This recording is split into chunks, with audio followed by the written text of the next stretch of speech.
미국 빅테크 M7 중에서는 그나마 뭐 엔비디아하고 애플 같은 것도 이게 많이 떨어지면 괜찮고 떨어지면 아무튼 다시 올라오고 그러더라고요. 회복력이 아직까지는 한 1, 2년은 더 지속될 수 있지 않을까. 조선은 당분간은 괜찮지 않을까 싶은 거예요. 제가 엔비디아가 정고점을 못 뚫을 것 같다 그랬잖아요. 그럼 이것도 역시 이제는 정고점은 이제 물 건너간 거지. 수익 내기는 되게 어려운 장이 연말까지 아마 지속되지 않을까 싶은 거고.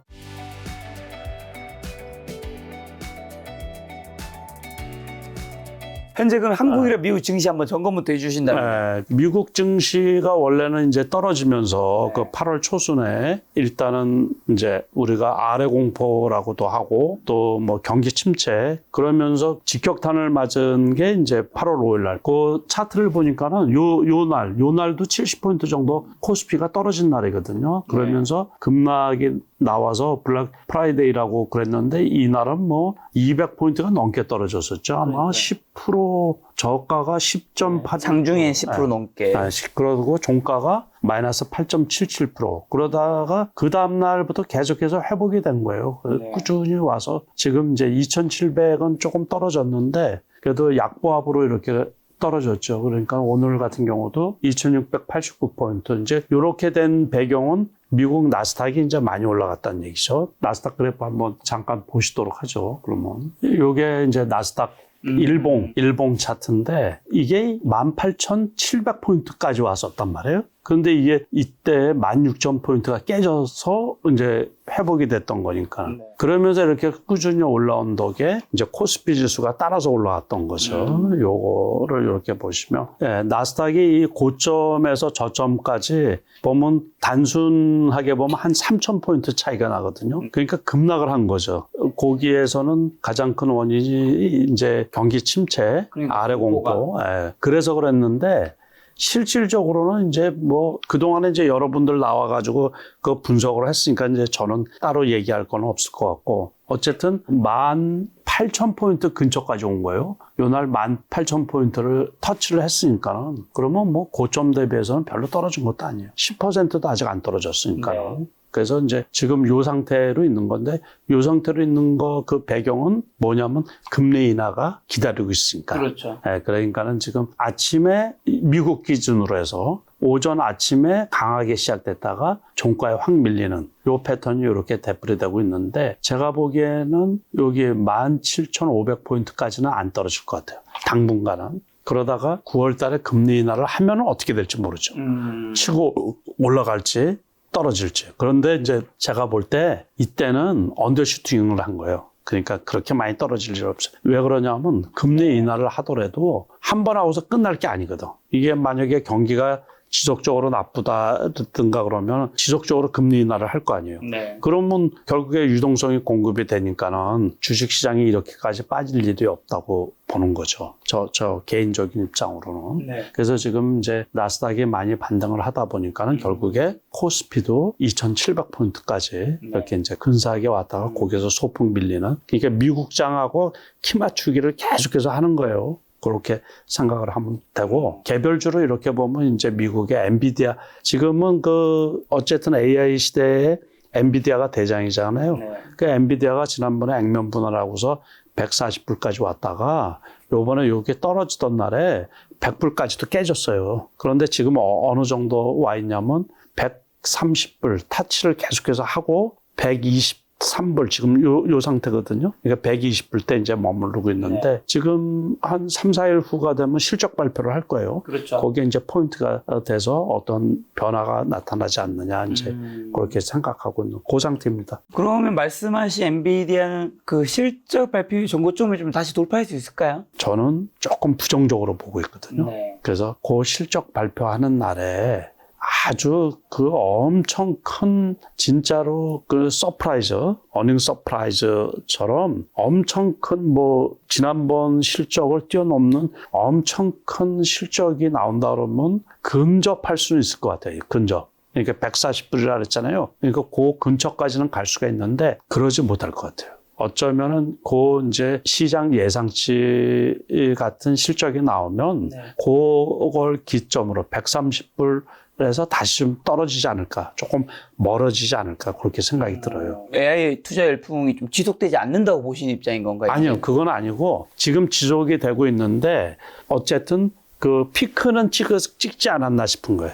피크는 찍었고 그게 이제 가장 큰 이유가 우리가 이제 주식 투자를 하면서 대주주 있잖아요. 회사 대표나 대주주가 매도를 하면은 꼭지거든요. 그러니까 요번에도 그 140불에서 꺾인 이유가 젠순왕이 자기가 갖고 있는 주식을 내다 팔았단 말이에요. 그래서 지금도 이제 AI는 지속이 되고 있는데 그 막 열풍 같은 거 있잖아요. 그거는 조금 사그러든 상태다 그런 얘기죠. 이제 제가 보기에. 그래서 일단은 여기가 고점이 아닌가 싶고 근데 그런 징후가 여러 개 있어요. 그러니까는 엔비디아가 대장이었잖아요. 네. 그런데 엔비디아 이제 비슷한 그 AI 대장주들이 또 있잖아요. 근데 제가 누차 이제 여러 채널에서 말씀을 드린 게 엔비디아가 10% 떨어지면 다른 주식은 20%, 30% 떨어진다 그랬거든요. 그 가장 대표적인 게 마이크론 테크놀로지 있잖아요. 그게 지금 그 꼴이에요. 그게 엔비디아가 140불 갔을 때 네. 마이크론 테크놀로지 고점이 150불이거든요. 근데 지금 얼마냐면 100불을 간신히 유지하고 있거든요. 요번에 90불까지 떨어졌다가 110불까지 왔는데 지금 자꾸 밀리고 있어요. 자꾸. 그래서 제가 보기에는 요번에 지금 질문하신 것처럼 엔비디아 그 140불이 고점이고 근접하지만 뛰어넘지는 못하지 않을까 그렇게 저 개인적으로 그렇게 예측을 하고 네. 저 거기에 맞춰서 대응을 하고 있어요 지금. 실제로 워렌 버핏이 세계 시총 1위 애플 주식도 절반 정도 매도했잖아요. AI 관련주들이 이걸 가지고 많은 분들이 이제는 좀 고점을 찍은 게 아니냐 이렇게 얘기하시는 분들이 있는데 어떻게 보세요? 애플도 역시 마찬가지인데 애플은 새로운 거를 자꾸 이렇게 보여줘야 되는데 뭘 하다가 아예 철수하고 그런 거 아니에요. 지난번에 자율주행차에 이제 뛰어든다 그랬는데 그것도 이제 철수를 한 거거든요. 거기다가 이제 신제품이 자꾸 나와야 되는데 혁신적인 걸 자꾸 못 보여주고 있는 거예요. 그래도 지난번에 급락을 했다가 지수는 어느 정도 회복이 됐는데 요번에 이제 새로 신제품이 나오죠. 그게 만약에 인기가 좋고 그래서 다시 한번 치고 올라갈 수 있는데 어쨌든 지금은 AI 시대에 엔비디아가 꺾이면 다른 주식들도 다 꺾인다고 이렇게 봐야지 돼. 그게 이제 맞는 거라고 생각이 들거든요. 네. 근데 이제 하나 조금 이렇게 생각해야 될 게 미국은 그 시가총액 상위 종목들이 그 엔비디아 말고도 여러 개들이 많이 있어요. 그러니까는 그 테슬라 같은 경우도 지난번에 악재가 나오고 막 그랬을 때 140불까지 떨어졌었거든요. 네. 근데 그게 요번 폭락하기 전에 270불까지 갔어요. 지금 220불대에 있거든요. 그러니까는 테슬라 같은 것도 호재가 나오면 그냥 급등을 하고 그렇죠. 또 이제 메타 같은 경우 그런 경우도 뭐 네. 지난해 초만 해도 100불대에 있다가 500불대 넘게 올라왔었거든요. 그래서 미국은 그 나스닥에 시가총액 큰 종목들이 많아서 엔비디아가 시총 1위였다가 3등으로 밀려났잖아요. 네.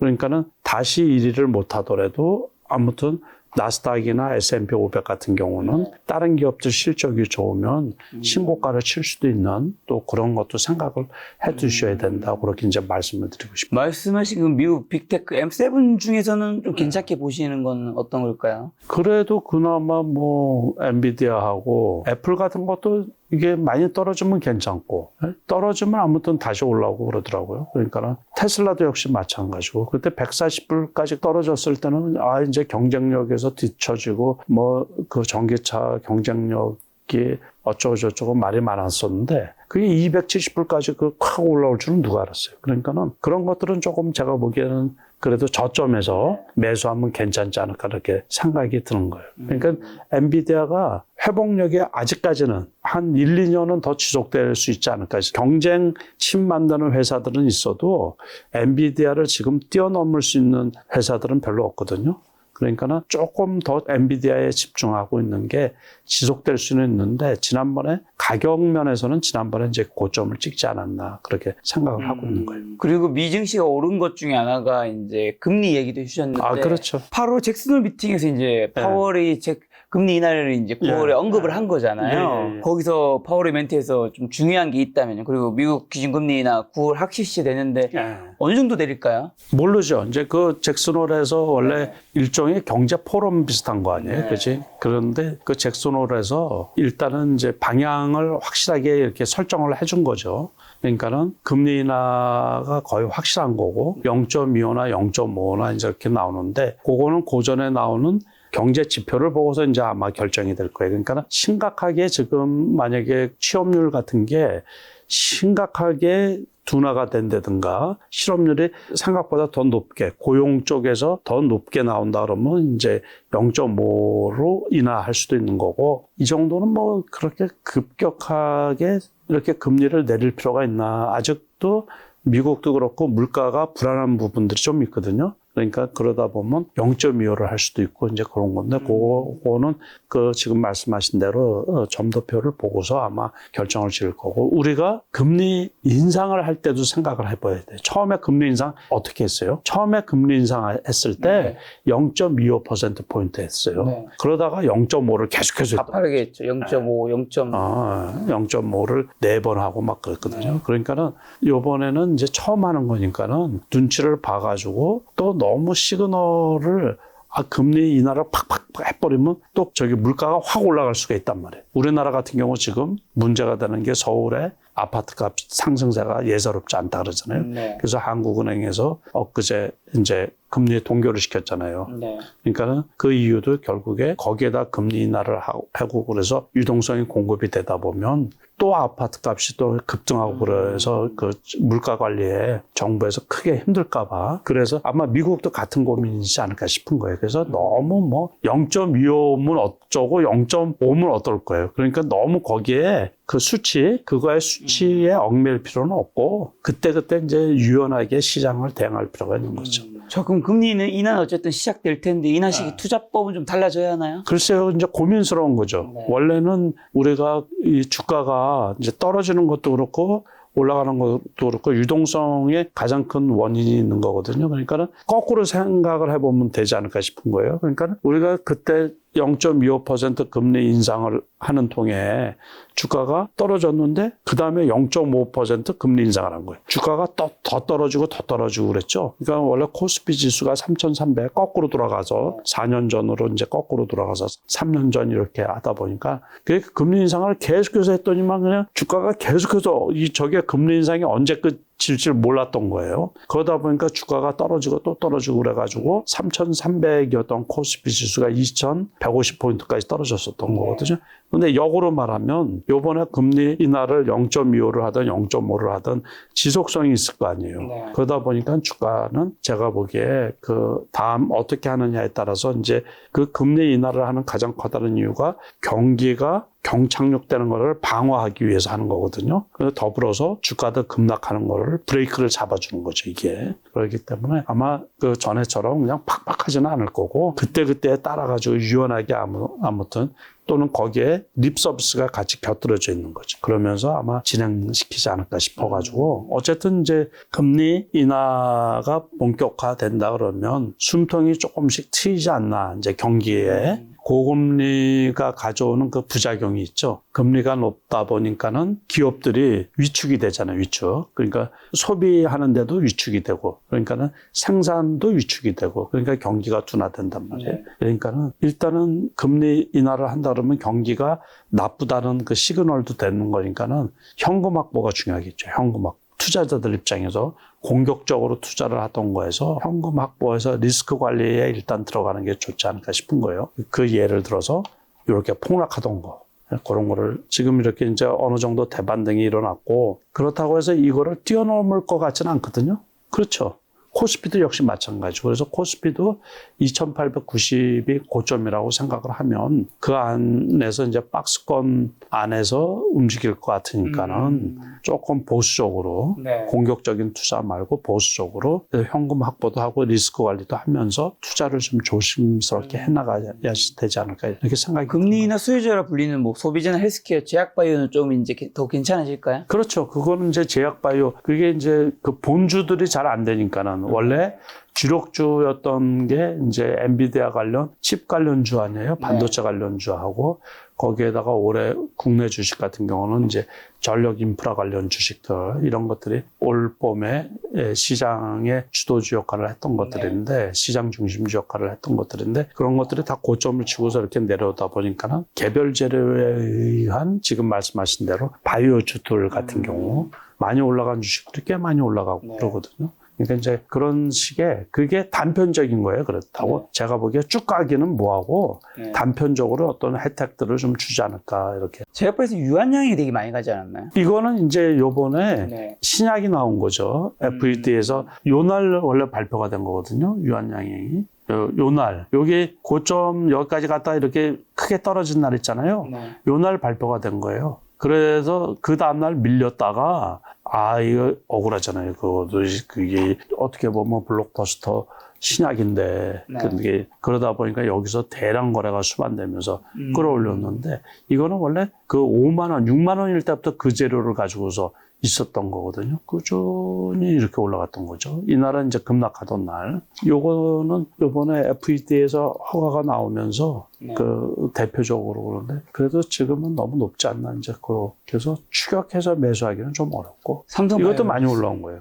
100만 거의 다 왔네요. 네, 그래서 제가 여러 번 말씀을 드렸는데 70만 원 초반이면 바닥이고 안 봐도 빠네요. 90만 원대 지금 실적도 원체 좋고 막 그래가지고 이제 우리가 주봉을 보면 이렇죠. 그러니까 70만 원 초반이면 제가 무조건 이건 바닥이라 그랬거든요. 그러고서 100만 원 요때 넘기긴 넘겼는데 이 정도면 이제 고점이고 그런 거죠. 대표적으로 지금 말씀하신 대로 바이오주들 쪽에서 매기가 쏠려가지고 그쪽에 꾸준히 삼성바이오로즈 엄청 많이 올라갔다. 셀트리온 이것도 좀 괜찮은 편이죠. 요거는 이제 합병 문제가 있고 그러는데 아직 그 합병이 제대로 이루어지지 않은 거죠. 허락이 안 떨어진 거. 그리고 국민연금이라든가 한국투자공사에서 글로벌 제약사의 1112 비중도 적극적으로 좀 늘렸던데 그게 비만약 수요가 빠르게 늘고 있기 때문일 텐데 이런 비만과 관련된 그런 거 투자는 앞으로도 괜찮을까요? 괜찮겠죠. 그거는 괜찮은데 이제 국내 주식들은 비만 그때 한번 이슈가 불고서 올라갔다가 다 떨어졌어요.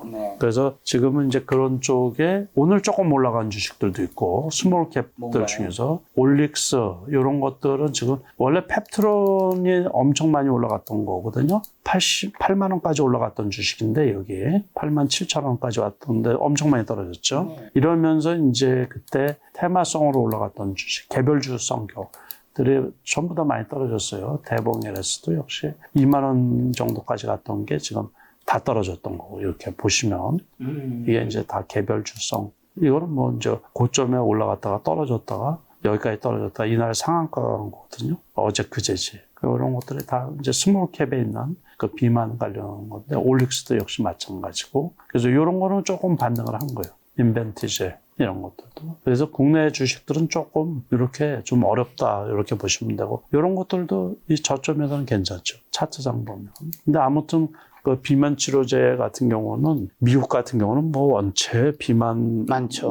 비만이 많아가지고 그러니까 앞으로도 지속적으로 조금 영향이 있지 않나 이렇게 긍정적으로 볼 수가 있는 거죠. 자, 최근에 오랜 침체기 벗어난 조선주가 올 들어 꾸준한 이제 오름세 보이고 있는데 실적 개선세가 뚜렷한 데다 LNG 운반선, 암모니아 선박 등 부가가치가 높은 선박 수주, 고환율 환경이 유지되고 있어서라고 하는데 슈퍼사이클 맞이할 것이라는 전망도 나오잖아요. 맞아요. 여기 조선은 몇 년치일까 하면 벌써 확보가 다 된 거로 알고 있거든요. 그래서 이제 그 덕에 지금 많이 올라왔던 거죠. 그래서 앞으로도 당분간은 괜찮지 않을까 싶은 거예요. 실제로 대장주들을 보면 HD, 현대중공업 요즘에 좀 빠지고 있네요. 네, 요즘에 좀 빠졌네요. 한국조선해양 거의 비슷해요. 그거하고 고점 찍고서 이렇게 꺾인 거죠. 꺾였으면 이제 좀 이 정도까지는 떨어져도 되죠. 이 정도. 그러니까 모든 주식이 그게 이제 다 반영이 돼가지고 그런 거니까. 현대미포조선도 거의 비슷하고요. 남은 게 삼성중공업 비슷한 모양이고 다 비슷해요. 하나오션은 조금 다르긴 하고요. 조선주 앞으로 투자 좀 어떻게 보시나요? 그러니까 이것들도 아까 우리가 대장주 봤잖아요. 그러니까 그걸 가지고 지금은 조금 좀 그렇고 무조건 이렇게 이제 그 대장주를 이렇게 보고서 그러니까 네. 장기 투자하기가 상당히 어려운 거예요. 이제 고점을 찍고서 내려오는 것들 있죠. 그런 것들은 일단은 투자하기가 어렵고 그러니까는 바닥 확인하고서 이제 하는 게 좋죠. 이런 경우도 벌써 여기서 이게 그래프가 꺾였잖아요. 네. 그러면 더 떨어질 가능성도 있거든요. 실적이 좋다고 하더라도. 그렇죠. 그러니까는 뭐 17만 원, 18만 원도 애매하고 벼랑간 이게 이런 것처럼 대량 거래가 수반되면서 뚫고 올라가기는 쉽지가 않거든요.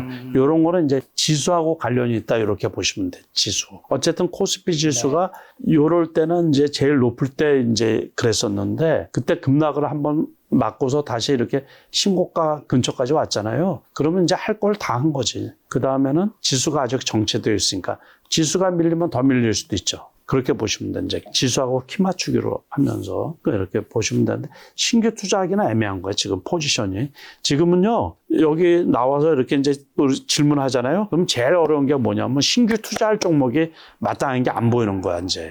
관리하는 차원이지. 그러니까 되게 저도 조금 답답하고 좀 그래요. 그러니까 지금 그러면 신규 투자 9월에서 이제 올해도 12월밖에 안 남았잖아요. 4개월. 뭘 사야 될까요? 뭐가 유망세? 아니 살 거 없어요. 요즘 뭐 안 사시나요? 요즘에는 안 사고 네. 단기 투자를 하죠. 단기 투자. 단기 투자는 이제 그 트레이딩 영역이기 때문에 네. 그럴 때는 이제 계좌 관리하는 거. 기존에 장 좋을 때하고 완전히 틀리단 말이에요.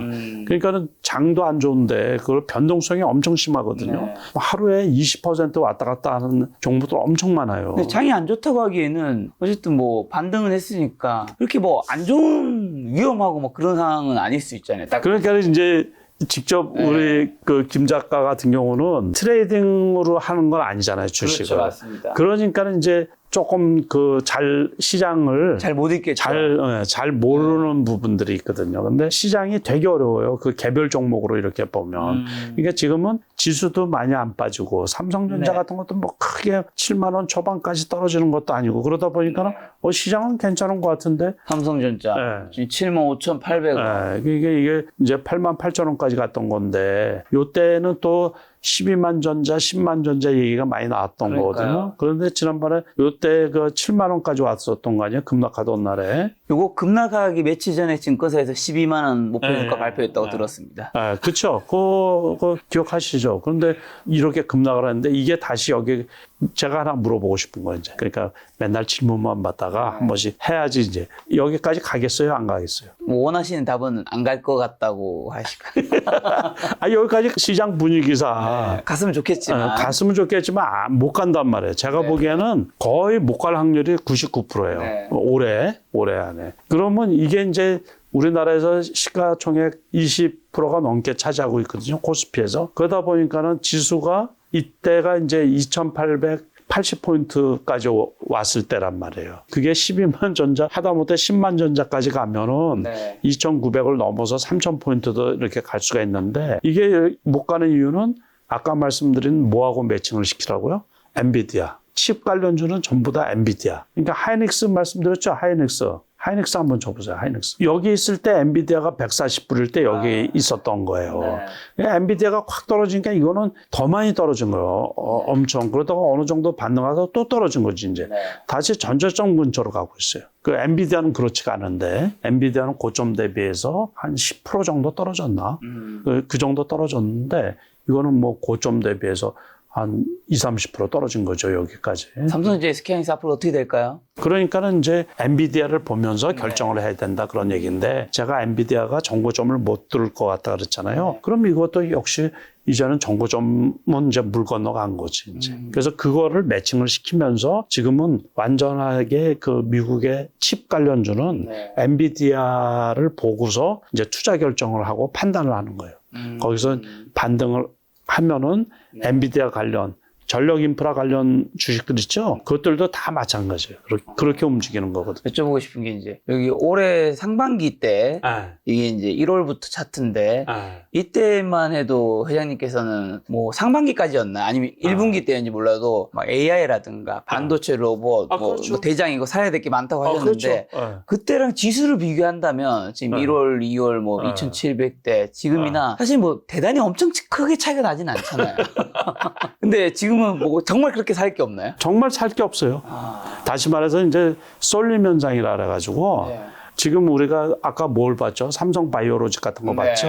거기에다가 조선주 봤잖아요. 네. 거기에다가 방산주를 이제 보면은 현대 롯데미나 뭐 이런 것들은 많이 올라왔거든요. 바닥 네. 대비해서. 아우, 많이 올랐네요. 올랐죠. 우리가 이제 작년에 이거 봤을 때 2만 원 초반일 때 나오고 얘기한 게 기억이 나는데 그러니까. 기억 안 나죠? 기억이 안 납니다. 그러니까 안 샀겠죠. 그런데 저런 것처럼 네. 올라온 종목들도 꽤 많이 있어요. 그러니까 하나 에어로스페이스도 그렇죠. 이만큼 올라왔고. 그것도 20만 원 초반이었는데 엄청 네. 많이 올라왔거든요. LIG 넥슨도 뭐 네. 많이 올라왔을 거고. 그래서 이쪽에 올라온 부분들이 많이 있기 때문에 금융주 중에서는 이제 그런 종목들이 있고 그러다 보니까 금융주에서는 뭐가 많이 올랐나요? KB금융 한번 쳐보세요. 많이 많이 올랐죠. 올라왔잖아요. 그러니까 이제 이렇게 올라온 종목들이 많이 있기 때문에 아까 말씀하신 대로 그래 연초에는 그래 2,500도 안 되고 막 그랬을 때 그쪽만 이제 집중해서 그게 올라가고 그때는 이런 주식들이 안 올라갔단 말이에요. 아, 일봉으로 이렇게 보면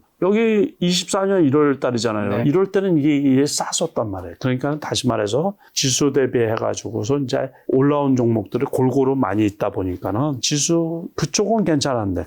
그러니까 유행처럼 그게 그쪽에 쏠렸다가 이제 그쪽은 고점 치고서 이렇게 내려왔잖아요. 그러면 그쪽은 이제 다시 고점을 뚫고 올라가기가 되게 어려운 거예요. 하락장에서 반등만 있는 거예요. 반등. 네. 반등. 그래서 칩 관련주 있죠? 네. 칩 관련주가 다 그 꼴이에요, 지금. 집 관련주 어떤 게 있죠? 뭐, 제주 반도체. 제주 반도체, 네. 아이쿠, 이런 것도 그렇고. 한미 반도체도 요즘에 많이 떨어지긴 했네요. 자, 이거 보세요. 이게 이제 올라갈 때는 이렇게 올라가는 건데, 고점을 찍고서 이렇게 꺾였잖아요. 네. 이게 다시 여기 갈 수 있어요? 쉽지 않아 보입니다. 이게 뭐 관련주라고요? 반도체요. 반도체 중에서? 자꾸 이제. HBM, 그렇지. SK 하이닉스랑. 그렇지. 네. HBM 관련된 엔비디아 관련 주식이란 그렇죠. 말이에요. 그러니까 엔비디아가 꺾이면 제가 다 꺾인다 그랬죠. 네. 이런 것들 말고도 또 스몰캡의 종목들 되게 많이 있거든요. 그런 것들이 다 이 모양인 거예요. 이수페타시스 뭐 이런 것들. 이수페타시스.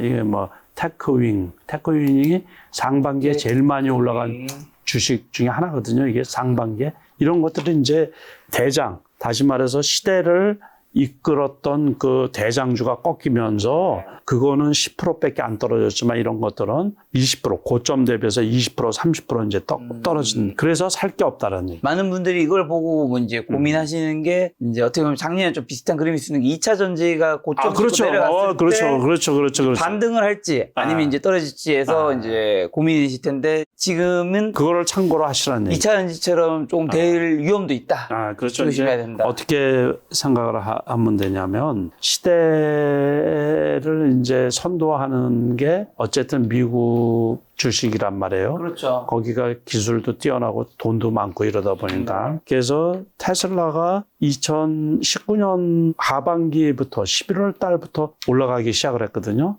그래서 2020년에 이제 코로나가 생기면서 팍 떨어졌다가 이제 그게 엄청 많이 올라갔죠. 네. 그러면서 2차 전지주가 이제 국내 2차 전지주가 지난해 같은 경우 이렇게 크게 올라갔던 거거든요. 그리고 작년부터 이제 챗GPT 관련해가지고서 엔비디아가 급등을 하기 시작을 하니까는 작년에도 물론 한미 반도체 같은 거나 이스페타시스는 많이 올라갔는데 올 상반기 때 이 엔비디아가 액면 분할하고 140불까지 올라오면서 전 세계적으로 AI 열풍이 불면서 이제 칩 관련주가 올 상반기에 국내 주식에서 많이 올라간 거거든요. 그래서 그런 게 이제 고점을 치고서 이렇게 내려오면 그때는 대량 거래를 수반하면서 이제 올라간단 말이에요. 올라갈 때. 그런데 꺾이잖아요. 그럼 계속 꺾이기 때문에 여기서 신규 투자를 하기가 되게 어려운 거예요. 이 물량 첩첩이 이제 매물대가 돼버려요. 첩첩이. 그래서 지금은 그 아까 질문하신 것처럼 신규 투자하기가 되게 어렵고 그렇지 않은 이렇게 매물대가 없는 주식이 어떤 주식이냐면 한참 쉬었던 그 신규주들 중에서 한참 신종목들 있죠. 뭐 이런 것들이나 아니면은 그 바이오주들 같이 새로운 쪽에서 많이 횡보했던 종목들 이런 것들이 이제 한번 특정 세력이 이렇게 매수가 들어오면서 이제 급등하는 경우가 있거든요. 그러니까 투자를 하는데 지금은 한번 고점이 꺾인 종목들 이런 섹터 이런 것들은 다시 투자해서 수익 내기가 되게 어렵다는 얘기죠. 네. 자, 오랫동안 그럼 많이 쉬고 있는 네이버가 네이버. 요번에 좀 꽤 올라왔어요. 카카오도 조금 올라왔고. 카카오. 이런 것들은 이제 제가 이제 말씀을 드리고 싶은 게 이렇게 해서 1달러가 된 거예요. 1달러. 네. 바닥이. 물론 여기서 또 떨어질 수도 있어요. 떨어질 수 있는데 전체 추세가 이렇게 하락 추세잖아요. 그러면 여기 올라와도 여기 61선 있죠? 여기까지 가기가 어려워요. 그러면 다시 죽어야지, 이제 다시. 그래서 시간이 좀 필요하다는 얘기지, 시간이 좀 필요해서 여기 121선 있죠? 이것까지 이렇게 밑에 와가지고서 올라갔다 떨어졌다 하고 막 그러면서 뒤집어져야지 이제 판이 뒤집어지는 거죠. 이제. 지금 네이버 아까 보셨잖아요. 네이버 같은 경우도 여기 내려오는 이제 61선을 이렇게 뒤집었잖아요. 네. 여기 위에 있죠. 그러다가 지금 걸려져 있는데 여기까지 못 가고서 여기까지 가면 좋죠. 가면 좋은 이유가 뭐냐면 이게 그래프가 단축이 돼요. 단축. 다시 했다가 다시 또 얻어맞고서 이렇게 또 떨어진다고. 그래서 이렇게 대꼬박고 이렇게 하다 보면은 다시 말해서 이 내려오는 121선 해가지고 이제 정별로 바뀌어지거든요. 나중에. 네. 그때 되면 이제 봐야 되는데 지금 당장은 아니라니. 단기적인 이슈로 인해 가지고 뉴스로 인해서 여기서 조금 올라온 거거든요. 그래서 투자하기가 되게 어려운 거예요. 원래 굉장히 좋아하셨던 현대차 그리고 기아는요. 요번에 고점 대비해서 많이 떨어졌죠. 네. 그러니까 사실 그 사이에 많이 올랐어요. 많이 올라서 그런 것도 있고 달러가 강세이면서 그 혜택도 조금 받는데 지금 이제 금리 인하로 인해 가지고 원화가 강세를 띄는 편이잖아요. 그래서 네. 지금 1,300원 초반까지 원달러 환율이 이렇게 오면서 고영향도 있고 그때 너무 많이 올라온 거 실적이 상당히 좋았는데 이제 실적 피크가 아니었나. 이때까지 많이 올랐죠. 6월 달까지. 네. 그게 있어서 지금 많이 떨어졌는데 그러니까는 이런 것들도 참 문제인 거예요. 이게 그것도 지수하고 또 마찬가지예요. 지수가 지금 지지부진하면서 이것도 이제 여기 급락했다가 조금 반등을 했다가 다시 이제 고자리지. 지금 10만 원, 그 기아 같은 건 10만 원 초반인데 그래도 조금 괜찮지 않을까. 이제 지수가 올라가면 올라가겠죠. 어느 정도. 그렇게 보시면 돼요. 네.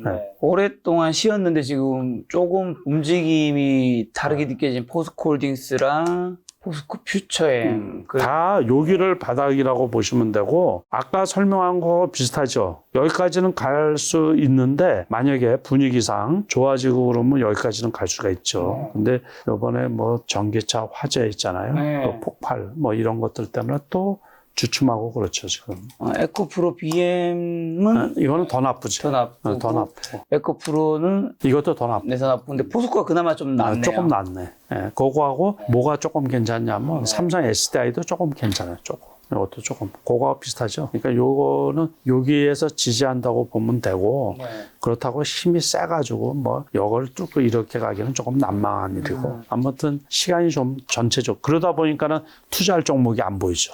네, 좋은 게 없고 사고 싶은 거는 이미 비싸고. 네. 자, 그러면 이제 올해 9월이랑 12월 한국, 미국 증시는 좀 어떻게 될까요? 올해 남은 4분기 요 정도 좀 못 못 들을 것 같죠. 네, 저는 못 들을 거로 봐요. 그런데 이제 미국 대선이 이제 11월 달에 있잖아요. 네. 그래서 대선이 끝나면 아마 그 나스닥 기준으로 해서 18,000포인트 정도 갈 수 있지 않을까 이렇게 보고 있거든요. 네. 지금은 이제 불확실성도 있고 나스닥 기준 18,000원 이 정도. 요거는 넘어갈 수 있지 않을까 싶은 거예요. 네. 지금. 그래서 요 근처까지도 올 수 있지 않을까 싶었는데 이제 우리나라 주식은 또 그렇지 않다고 보고 있거든요. 그 이유는 지금 이제 개별주가 잘 안 돼요. 되게 어려운 장이에요, 지금. 계속 후속 매수하고 없어가지고 변동성은 엄청 크고 그래서 후속 매수하는 없고 그래가지고 개별주 투자가 엄청 어려워요.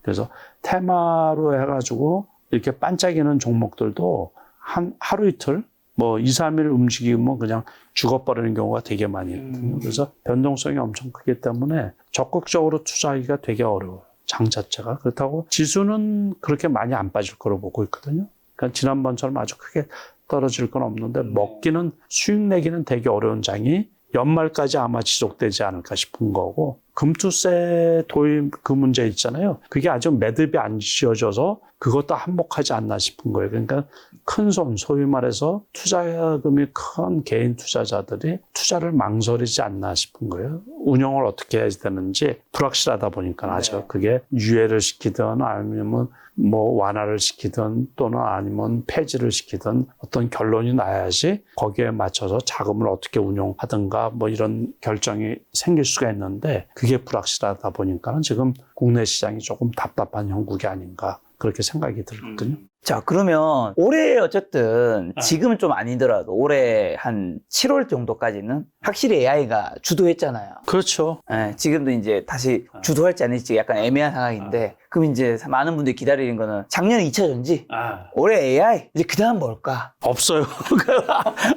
그다음 그게 후보, 없어. 후보군. 아직은 없어요. 아직은 없어서. 후보군도 안 보이나요? 후보군도 안 보여서 솔직히 말하면 제가 계속 고민하는 게 그거예요. 그러니까 아까 말씀드렸다시피 테슬라 이후에 엔비디아 그러니까요. 이후에는 뭘까라고 그러니까요. 고민을 하는 거예요. 그래서 역시 이제 그거를 찾아내고 그래야 돼서 그래서 미국 주식도 계속해서 보고 있거든요. 근데 올해까지 또는 내년까지도 안 나타날 수도 있어요. 그 이제 그 생각을 해보면 안 나타난 해가 있나요? 그렇죠. 그 안 나타나는 해가 있는데 우리가 언제 테슬라를 또 알았다고 테슬라를 그렇게 얘기하고 그래요. 그러니까 물론 이제 제가 아까 말씀드린 것처럼 2019년도 제가 그 기억도 하거든요. 11월 달에 이제 테슬라가 상승을 하면서 삼성 SDI 같은 경우 있잖아요.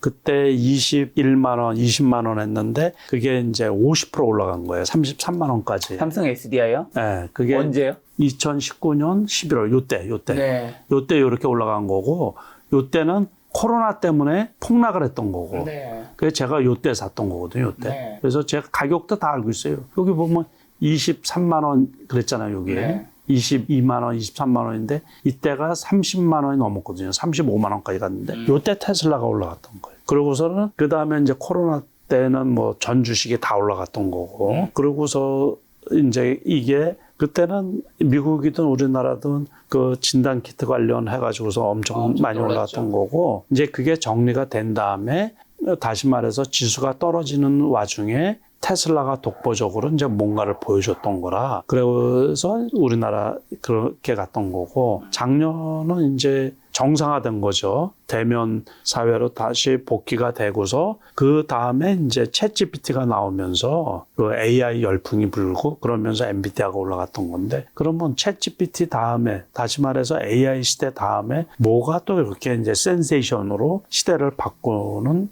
그런 게 올까? 근데 아직은 없다라는 얘기예요. 뚜렷하게 없다 보니까. 회장님 항상 나오셔서 어떤 게 좀 앞으로 좋아 보인다고 늘 얘기해 주셨는데 지지난 달에도 그렇고 이번에도 그래서 살 게 없다. 고민스러운 거예요. 그러니까 다시 말해서 이제 장이 없다 그랬잖아요. 네. 그러니까 장이 없다라는 게 이제 보통은 이제 대형주에 괜찮은 섹터가 없다라는 얘기거든요. 그렇지만은 계속해서 상승률 상위 종목들이 있잖아요. 네. 이제 그런 것들을 우리가 찾다 보면 네. 개별주들 중에서 되는 종목들이 있어요, 가끔. 그러니까 제가 여러 차례 말씀을 드리지만, 네. 이제 N형 패턴 같은 경우 설명을 많이 드렸죠. 그러니까는 이런 경우 N이 능률이라고 이날 급등을 했는데 3, 4일 떨어진 거예요. 그죠? 네. 그런데 여기 21선 있으니까는 21선 탔다가 그래도 11선 타고서 이렇게 했는데 오늘 급등을 했단 말이에요. 이렇게 N형 패턴인 거 있잖아요. 네. 그게 오늘 같은 경우는 제가 보니까 급등한 것 중에서 한두 종목이 있더라고요.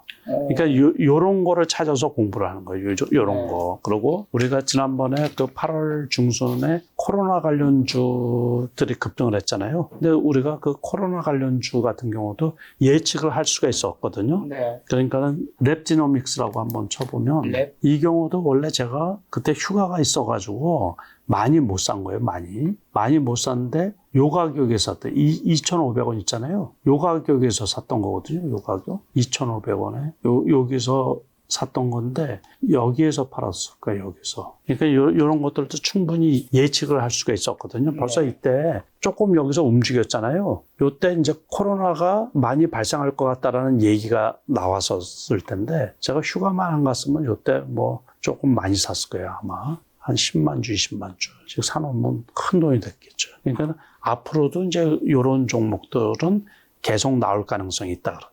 큰 섹터에 큰 주식이 안 되는 거지.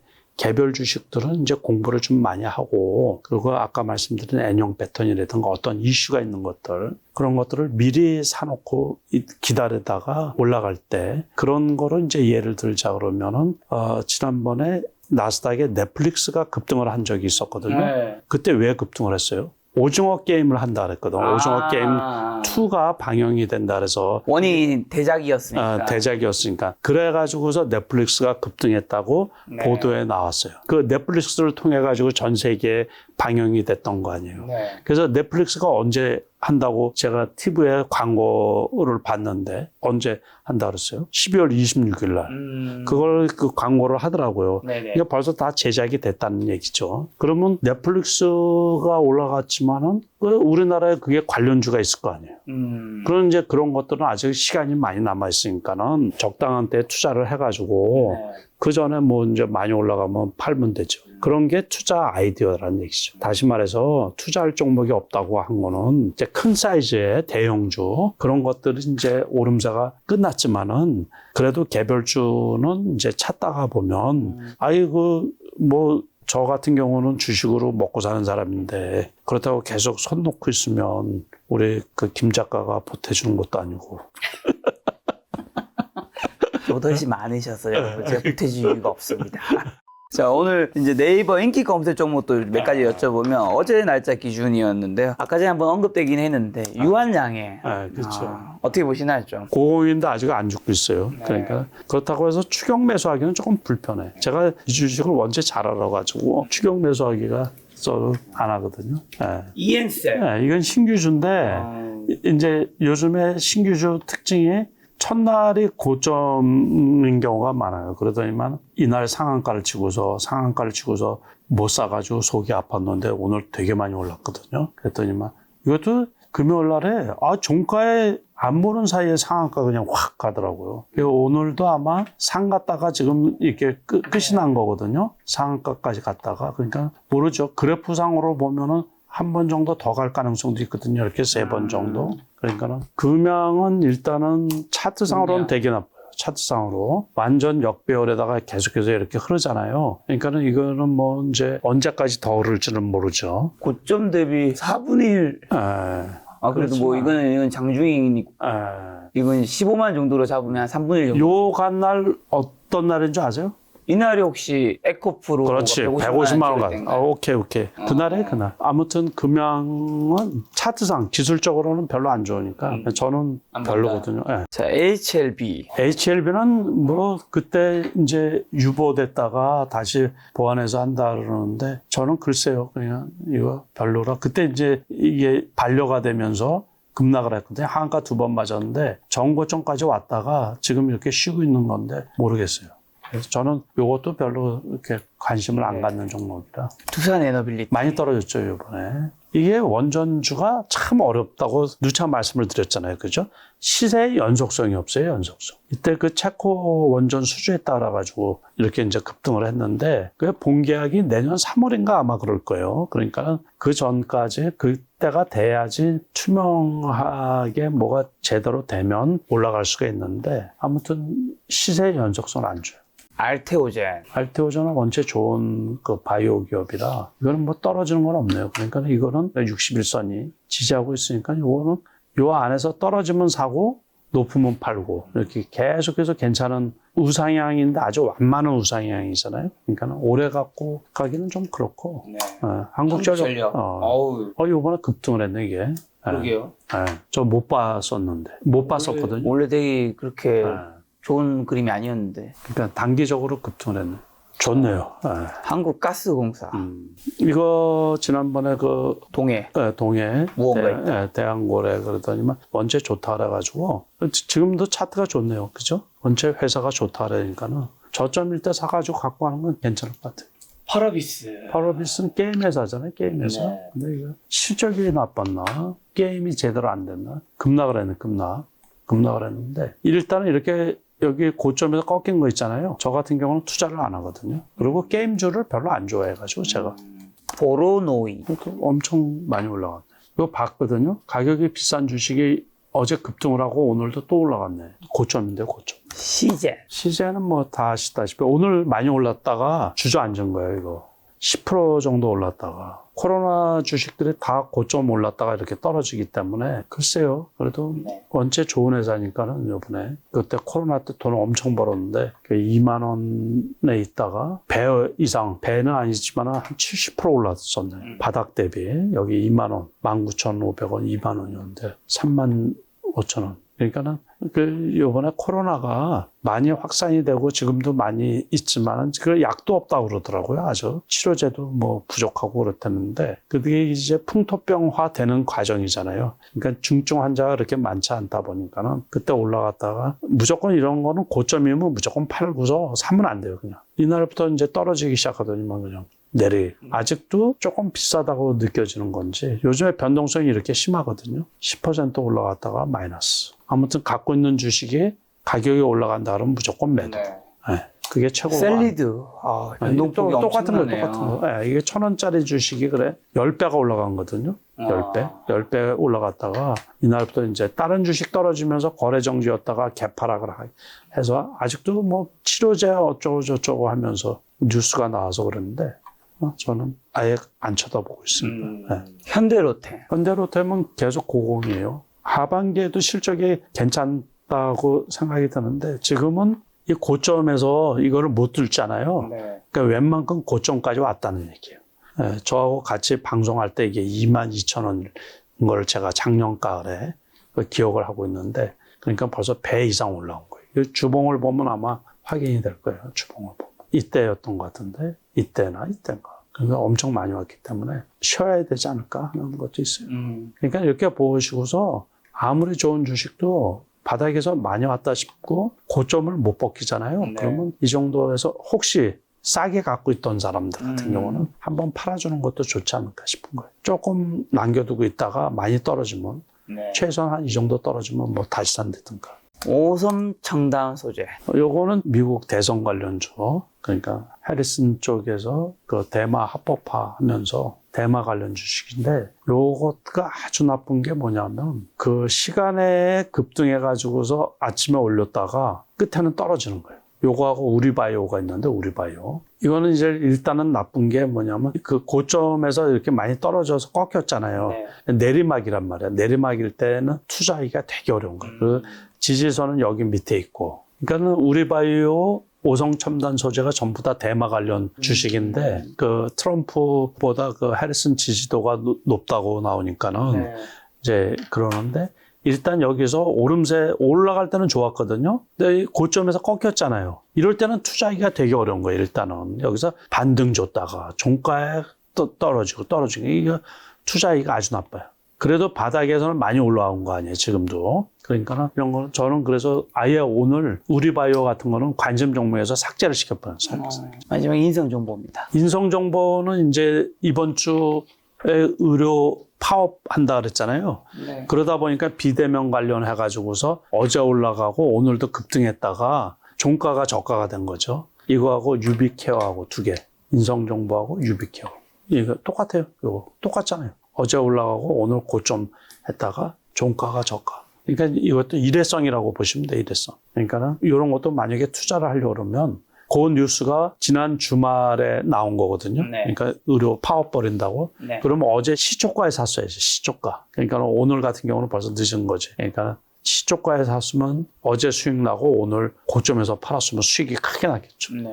그래서 뉴스를 잘 보시고 뒷북 치면 안 되고 항상 그 미리 선취매라는 게 제일 중요해서 그러니까 올라간 상태에서 사면 저런 경우는 큰 손실로 연결될 수가 있어요. 전체 주식이 다 그래요. 자, 그러면 올해 남은 9에서 12월 예금, 채권, 주식, 금, 달러, 비트코인 여러 자산인데 좀 어떤 자산을 좀 모아가야 될까요? 주식 굉장히 어렵다고 하시죠. 모아가긴 뭘 모아가야. 이럴 때는 현금 비중을 높이고 금도 고점이잖아요, 고점. 금도 제가 보기엔 뭐 내년에 더 올라간다 그러는데 이제 달러 약세고 금리 인하 때 투자처로 뭐 금 투자하고 뭐 이러는데 저 같은 경우는 주식쟁이다 보니까 이제 다른 거 별로 신경을 안 쓰고 주식만 집중하는 편이거든요. 그런데 그 대신 이제 현금 비중을 높이고 아까 말씀드린 대로 큰 주식들은 수익 내기가 쉽지가 않을 것 같고 그래가지고 개별주에 집중하는 편인데 그것도 이제 계좌를 작은 계좌로만 아주 조심스럽게 지금 이제 하고 있고 올 말까지는 네. 올 말까지는 그렇게 운영을 할 계획이에요. 계속해서 꾸준히 하고 들여다보고 준비하고 있다 보면 또 생각지 않은 좋은 종목이 이렇게 눈에 띌 때도 있고 수익이 날 때도 있고 그러거든요. 꾸준히 이제 보는 거는 꾸준히 보는 거죠. 그렇지만 이제 저도 욕심은 많이 줄여가지고 그래서 아주 조심스럽게 하고 있어요. 네. 자, 그럼 마지막으로 올해 9월, 12월 남은 투자 포인트란 윤영갑에 대해 변수 찝어주시면서 개인 투자자분들 어떤 전략으로 시장에 대응해야 될까요? 그러니까는 시장이 쉽지가 않거든요. 특히 네. 개별주가 더 쉽지가 않으니까 어렵기 때문에 불확실성이 제거될 때까지는 조금 보수적으로 하는 게 좋지 않을까 그렇게 생각이 들고. 지금만큼은 현금을 좀 잘 지키자. 네, 그러고서 일단은 가격이 당일날에도 특히 이제 아침에 급등한 주식 있잖아요. 그런 경우 추격 매수해가지고 손실로 연결되는 경우가 상당히 많이 있거든요. 그러니까 상당히 좀 트레이딩 하시는 분들도 조심해서 하시고 그 고점에 물렸다고 생각이 들면 빨리 손절을 해서 피해를 최소화하는 게 상당히 좀 중요하지 않나 싶고 일단 오름세에서 꺾인 종목들 있죠. 고점을 찍고서 내려오는 종목은 중간에 투자하면 큰 손실로 연결되니까는 기술적인 차트 같은 것도 좀 많이 보시고 좀 쉬어가는 투자가 좋지 않을까 싶은 거예요. 항상 현금 갖고 있고 기다리다 보면 또 좋은 장이 열리거든요. 그때 이제 적극적으로 투자를 하시고 하반기도 쉽지 않은 장이 될 것 같아서 조금 보수적으로 현금을 잘 확보하시고 그랬으면 좋겠어요. 그렇게 말씀을 드리고 싶습니다. 많은 분들 현금 좀 잘 지키셔서 주식시장 변동성에서 여러분이 자산이 잘 지켰으면 네. 좋겠고요. 회장님과 또 추석 연휴 잘 끝나고 난 다음에 네. 9월 말에 뵙도록 하겠습니다. 올만의 손님 남석하 회장님이었습니다. 지금까지 소중한 시간 함께해 주셔서 정말 감사합니다. 오늘도 김 작가였습니다. 고생 많으셨습니다. 예, 감사합니다.